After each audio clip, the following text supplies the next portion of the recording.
তুমি কার ঘর মটকায় দেওয়ার কথা বলো?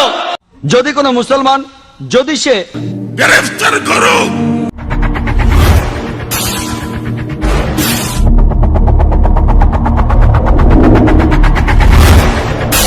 এই যুবক পোলাপান সজাগ আছো, সজাগ আছো। জি হুজুর, আমরা রাজি আছি। সত্যি হুজুরের এই সিংহের গর্জন আর ঐক্যের ডাক যেন পিছনের সব ইতিহাস ভুলে নতুন করে হুজুরের প্রতি আমাদের ভালোবাসার সৃষ্টি হয়েছে। দর্শক, এই ভাস্কর্য ইস্যু নিয়ে এখন শুধুমাত্র মামুনুল হক নয়, বরঞ্চ বাংলাদেশের সমস্ত ওলামা ইকরাম দল মত নির্বিশেষে বক্তব্য দিয়েছে। দর্শক, সেই সাথে নতুন করে যুক্ত হয়েছেন ডক্টর জাকির নায়েক এবং এনায়েতুল্লাহ আব্বাসী এবং গিয়াসউদ্দিন তাহিরি সাহেব। দর্শক, সবকিছু নিয়ে আজকের ভিডিওটি খুবই গরম এবং উত্তেজনাপূর্ণ একটি ভিডিও হতে চলেছে। আজকের ভিডিওতে ভাস্কর্যের পক্ষ এবং বিপক্ষ উভয় পক্ষের ভাষণই আমরা তুলে ধরার চেষ্টা করব এবং সেই সাথে ভিডিওর শেষ অংশে দর্শক খুবই হৃদয় বিদারক একটি কাহিনী দিয়ে আমাদের আজকের ভিডিওটি শেষ করব। আশা করছি হৃদয় বিদারক কাহিনীটি শুনে আপনার মূল্যবান মন্তব্য জানিয়ে তারপরে যাবেন। দর্শক, ভিডিওটি শুরু করার আগে আপনার কাছে আরেকটি রিকোয়েস্ট করতেই হচ্ছে, আপনি যদি আমাদের চ্যানেলটি এখনও সাবস্ক্রাইব করে না থাকেন তাহলে দয়া করে চ্যানেলটি সাবস্ক্রাইব করে নিন। তাহলে চলেন দর্শক, দেরি না করে আমরা সেই গরম গরম ভাষণগুলো শোনা শুরু করি।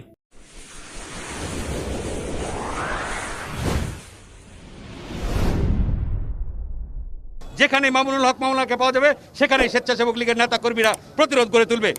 এই ছাত্রলীগ নিষিদ্ধ করে দিন। যারা আমার মায়ের বুক খালি করবে তারা এদেশের শিক্ষাঙ্গনগুলোকে কসাইখানায় পরিণত করবে। আমার মায়ের সন্তানেরা পড়তে গিয়ে লাশ হয়ে মায়ের ঘরে ফিরে আসবে। এমন ছাত্র রাজনীতি আমরা দেখতে চাই না। পর থেকে কিন্তু আমরা প্রতিরোধ তৈরি করব। যেখানে মামুনুল হক মামলাকে পাওয়া যাবে সেখানে স্বেচ্ছাসেবক লীগের নেতা কর্মীরা প্রতিরোধ করে তুলবে। এখন বলতে চাই, যদি মামুনুল হকের কিছু হয় সারা দুনিয়ায় রক্তের বন্যা বয়ে যাবে।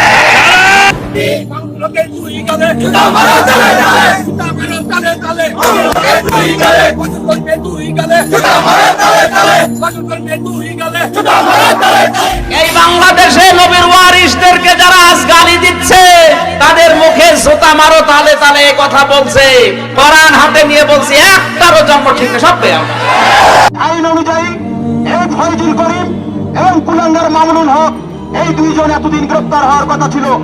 গ্রেফতার করো, রিমান্ডে নিয়ে যান।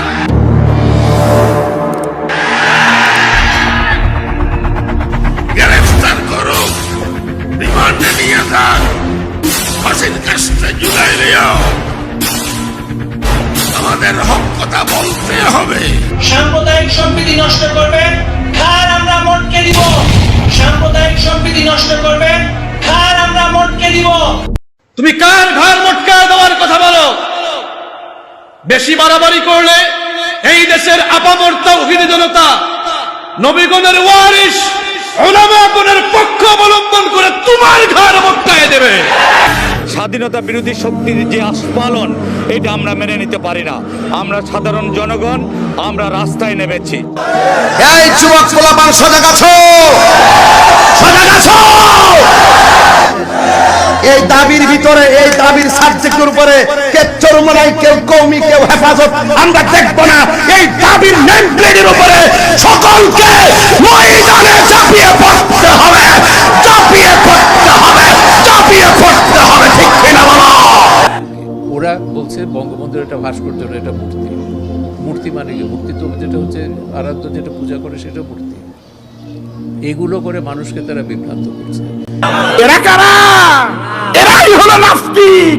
এই নাস্তিকের বংশই হলো বাংলাদেশের শাহরিয়ার কবিরেরা। জোরে বলেন কথা ঠিক না ব্যাটি? এরাই শাহবাগে মিছিল করে কয়েকদিন আগে বললো, সরমনের দুই গালে জুতা মারো, তালে তালে। প্রতিমা পূজা, আসনাম আর তামাসিলা দুটো এক জিনিস না। একটি ভাস্কর্য আর একটা হলো প্রতিমা। মূর্তি আর ভাস্কর্য বুঝেন আপনি? পৃথিবীতে মূর্তি পূজা আগে আসে নাই। পৃথিবীতে আগে ভাস্কর্য নির্মাণ হয়েছে। ভাস্কর্য পূজারীরাই একটা পর্যায়ে মূর্তি পূজারী হয়েছে। ইসলাম যেটাকে মূর্তি বলেছে, অমুসলিম হিন্দুরা সেটাকে প্রতিমা বলেছে, আর নাস্তিক মুরতাদরা কৌশলে সেটাকে ভাস্কর্য বানিয়েছে। যদি আবারও সেই মোল্লাবাদীরা এই ধরনের ধৃষ্টতা দেখায়, টিএসসি চুপ থাকবে না, ঢাকা বিশ্ববিদ্যালয়ের শিক্ষার্থীরা চুপ থাকবে না। জুনায়েদ বাবুনগরী জেলে আবার যেতে পারে, মুশতাক নবী জেলে আবার যেতে পারে, লেকিন আল্লাহর কসম, আল্লাহর কসম, এদেশে ইসলাম আসবেই আসবে। যদি আর কোন আলেম দ্বীনকে বাংলাদেশে গ্রেফতার করা হয়, চলবে আগুন ঘরে ঘরে। দেশে দেশে আসি নাই। ইরাকে আছে, ইরানে আছে, সব দেশে আপনার বিভিন্ন ধরনের ভাস্কর্য আছে। তাহলে বাংলাদেশে জিয়াউর রহমানের ছিল, তাহলে বঙ্গবন্ধুটা হলে সমস্যা কি? কোথাও যদি জিয়াউর রহমানের কোনো প্রতিকৃতি মূর্তি থেকে থাকে, সেই মূর্তি ভেঙে ফেলো। কোথাও যদি বঙ্গবন্ধুর কোনো মূর্তি তৈরি করা হয়ে থাকে, আমাদের সামর্থ্য থাকলে আমরা সেটা ভেঙে গুড়িয়ে দেব। আজকে যারা বঙ্গবন্ধুর বিরুদ্ধে কথা বলছে, কালকে তো গোটা বাংলাদেশের বিরুদ্ধে কথা বলবো, আমরা এটাকে ইসলামের হুকুমত করবো। আমরা বঙ্গবন্ধুর বিরোধী নই, আমরা বঙ্গবন্ধুর ভাস্কর্য বিরোধী। আল্লাহর রাসূলের যদি কেউ মূর্তি তৈরি করে, সেই মূর্তি আমরা সর্বপ্রথম ভাঙবো। প্রতিমা পূজা, আসনাম আর তামাসিলা দুটো এক জিনিস না, একটি ভাস্কর্য আর একটা হলো প্রতিমা। যদি কোনো মুসলমান যদি সে তৈরি করে কোন মূর্তি মোহাম্মদ সাল্লাল্লাহু আলাইহি সাল্লামের, আপনি যদি সেই মূর্তি ধ্বংস করেন, সারা বিশ্বের মুসলমান যদি আপনার বিপক্ষে থাকে, আমি ডাক্তার জাকির নায়েক আপনার পক্ষে থাকবো। কারণ মোহাম্মদ সাল্লাল্লাহু আলাইহি সাল্লামের মূর্তি তৈরি করা সম্পূর্ণ নিষেধ। যারা মূর্তি আর ভাস্কর্যের পক্ষ নিয়েছে তারা যুক্তি দিচ্ছে মূর্তি আর ভাস্কর্য এক নয়, অথচ কোরআন সুন্নাহ বলতেছে মূর্তি আর ভাস্কর্য একই জিনিস। যে কোনো স্থাপনা যদি ভক্তি শ্রদ্ধার সাথে স্থাপন করা হয়, তার মানে সেটা মূর্তি, সেটা শিরক। নাম তার মূর্তি হোক, নাম তার ভাস্কর্য হোক। এমনও লাশের দাফন করেছি, 166 জন লাশের দাফন কার্যে সহযোগিতা করেছি চাঁদপুর আমাদের ইসলামী আন্দোলনের টিম। এমনও লাশের দাফন করছি যেই লাশের মা বাবা সন্তান কেউ নাই, ঘরের চৌকাঠে লাশ ফলায় দিয়ে চলে গেছে। এমনও লাশের দাফন করছি যে লাশের সন্তান ফোন করে বলছে বাবার লাশ অমুক ঘরে পড়ে আছে, এসে ব্যবস্থা করে দিয়ে যান। কোথায় ছিলি তখন? ছাত্রলীগ, যুবলীগ। বাংলাদেশে আর একজন আছেন যারা যিনি এই কষ্টগুলা করছেন, তাকওয়া ফাউন্ডেশনের কিছু পিকচার দেখেছি, আবার এমন পিকচার নিজে তুলেছি। পুকুর পাড়ে লাশ পড়ে আছে, এই লাশের বাবা আছে, লাশের মা আছে, লাশের ভাই আছে। এই লাশ যেই রাজনীতি করত, সেই রাজনীতির লিডার আছে, সেই রাজনীতির বড় বড় নেতারা আছে। আজকে সেই লাশের পাশে কেউ নাই। কে দাফন করেছে? কে কবর দিয়েছে? কে গোসল দিয়েছে? এমনও লাশের গোসল এই 2 হাত দিয়া দিয়েছি। গোসল দেওয়ার সময় তার গায়ে 108 ডিগ্রি জ্বর ছিল, 108 ডিগ্রি জ্বর ছিল গোসল দেওয়ার সময়।